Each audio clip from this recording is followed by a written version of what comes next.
चैतन्य महाप्रभु 18 फरवरी 1486 से 1534 वैष्णव धर्म के भक्ति योग के परम प्रचारक एवं भक्ति काल के प्रमुख कवियों में से एक हैं। इन्होंने वैष्णवों के गौड़ीय संप्रदाय की आधारशिला रखी, भजन गायकी की एक नई शैली को जन्म दिया तथा राजनीतिक अस्थिरता के दिनों में हिंदू मुस्लिम एकता की सद्भावना को बल दिया, जाति पात ऊंच नीच की भावना को दूर करने की शिक्षा दी तथा विलुप्त वृंदावन को फिर से बसाया और अपने जीवन का अंतिम भाग वहीं व्यतीत किया। उनके द्वारा प्रारंभ किए गए महामंत्र नाम संकीर्तन का अत्यंत व्यापक व सकारात्मक प्रभाव आज पश्चिमी जगत तक में है। यह भी कहा जाता है कि यदि गौरांग न होते तो वृंदावन आज तक एक मिथक ही होता। वैष्णव लोग तो इन्हें श्री कृष्ण का राधा रानी के संयोग का अवतार मानते हैं। गौरांग के ऊपर बहुत से ग्रंथ लिखे गए हैं, जिनमें से प्रमुख है श्री कृष्णदास कविराज गोस्वामी विरचित चैतन्य चरितामृत। इसके अलावा श्री वृंदावन दास ठाकुर रचित चैतन्य भागवत तथा लोचनदास ठाकुर का चैतन्य मंगल भी हैं। आइए अब जानते हैं चैतन्य जन्म तथा प्रारंभिक जीवन। चैतन्य चरितामृत के अनुसार चैतन्य महाप्रभु का जन्म सन 1486 की फाल्गुन शुक्ला पूर्णिमा को पश्चिम बंगाल के नवद्वीप नदिया नामक गांव में हुआ, जिसे अब मायापुर कहा जाता है। इनका जन्म संध्या काल में सिंह लग्न में चंद्र ग्रहण के समय हुआ था। उस समय बहुत से लोग शुद्धि की कामना से हरिनाम जपते हुए गंगा स्नान को जा रहे थे। तब विद्वान ब्राह्मणों ने उनकी जन्म कुंडली के ग्रहों और उस समय उपस्थित शगुन का फलादेश करते हुए यह भविष्यवाणी की कि यह बालक जीवन पर्यंत हरिनाम का प्रचार करेगा। यद्यपि बाल्यावस्था में इनका नाम विश्वंभर था, परंतु सभी इन्हें निमाई कहकर पुकारते थे, क्योंकि कहते हैं कि ये नीम के पेड़ के नीचे मिले थे। गौरवर्ण का होने के कारण लोग इन्हें गौरांग, गौरहरि, गौर सुंदर आदि भी कहते थे। इनके पिता का नाम जगन्नाथ मिश्र और मां का नाम शची देवी था। निमाई बचपन से ही विलक्षण प्रतिभा संपन्न थे, साथ ही अत्यंत सरल, सुंदर व भावुक भी थे। इनके द्वारा की गई लीलाओं को देखकर हर कोई हतप्रभ हो जाता था। बहुत कम आयु में ही निमाई न्याय व व्याकरण में पारंगत हो गए थे। इन्होंने कुछ समय तक नादिया में स्कूल स्थापित करके अध्यापन कार्य भी किया। निमाई बाल्यावस्था से ही भगवत चिंतन में लीन रहकर राम व कृष्ण का स्तुति गान करने लगे थे। 15-16 वर्ष की अवस्था में इनका विवाह लक्ष्मी प्रिया के साथ हुआ। सन 1505 में सर्पदंश से पत्नी की मृत्यु हो गई। वंश चलाने की विवशता के कारण इनका दूसरा विवाह नवद्वीप के राजपंडित सनातन की पुत्री विष्णुप्रिया के साथ हुआ। जब ये किशोरावस्था में थे, तभी इनके पिता का निधन हो गया। सन 1509 में जब ये अपने पिता का श्राद्ध करने गए, तब वहां इनकी भेंट ईश्वरपुरी नामक संत से हुई। उन्होंने निमाई से कृष्ण कृष्ण रटने को कहा। तभी से इनका सारा जीवन बदल गया और ये हर समय भगवान श्री कृष्ण की भक्ति में लीन रहने लगे।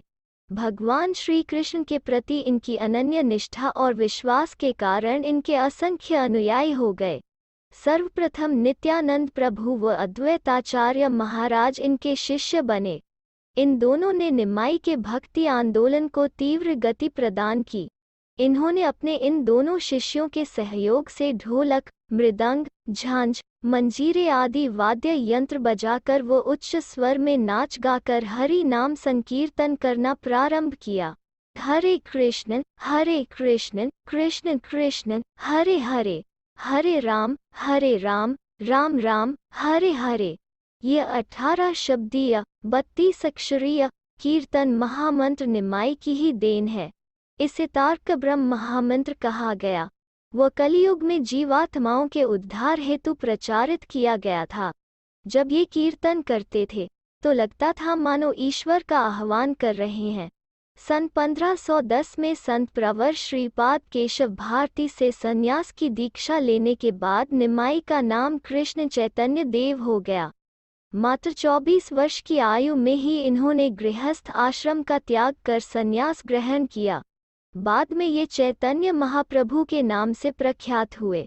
संन्यास लेने के बाद जब गौरांग पहली बार जगन्नाथ मंदिर पहुंचे, तब भगवान की मूर्ति देखकर ये इतने भाव विभोर हो गए, उन्मत्त होकर नृत्य करने लगे, व मूर्छित हो गए। संयोग से तब वहां उपस्थित प्रकांड पंडित सार्वभौम भट्टाचार्य महाप्रभु की प्रेम भक्ति से प्रभावित होकर उन्हें अपने घर ले गए।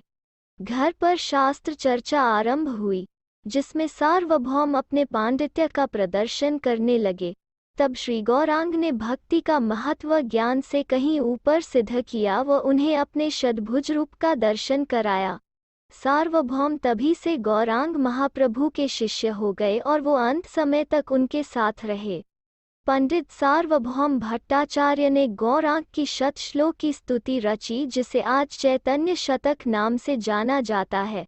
उड़ीसा के सूर्यवंशी सम्राट गजपति महाराज प्रताप रुद्रदेव ने इन्हें श्री कृष्ण का अवतार माना और इनका अनन्य भक्त बन गया। चैतन्य महाप्रभु संन्यास लेने के बाद नीलाचल चले गए। इसके बाद दक्षिण भारत के श्रीरंग क्षेत्र व सेतु बंध आदि स्थानों पर भी रहे। इन्होंने देश के कोने कोने में जाकर हरिनाम की महत्ता का प्रचार किया। सन 1515 में विजयादशमी के दिन वृंदावन के लिए प्रस्थान किया। ये वन के रास्ते ही वृंदावन को चले। कहते हैं कि इनके हरिनाम उच्चारण से उन्मत्त होकर जंगल के जानवर भी इनके साथ नाचने लगते थे।